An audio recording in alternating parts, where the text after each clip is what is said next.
സാംബിയയിലെ Lusaka മൃഗശാലയിൽ ഒരു കൂടിനുള്ളിൽ എഴുതി വച്ചിരിക്കുന്ന വരികൾ ഇങ്ങനെയാണ്: ലോകത്തിലെ ഏറ്റവും അപകടകാരിയായ മൃഗം.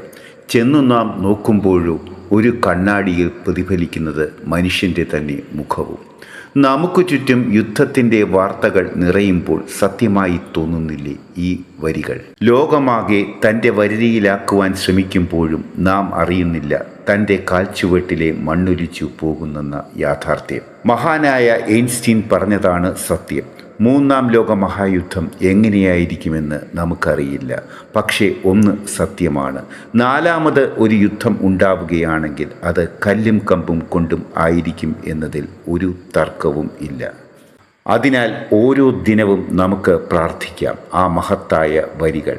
മഹാവനം നിൻമലർവാടിയാക, മുള്ളൊക്കെയും നന്മുകുളങ്ങളാക. മഹേശ നിൻ സന്നിധി കൊണ്ട് ദുഷ്ടമൃഗങ്ങളും ഗായക ദേവരാക.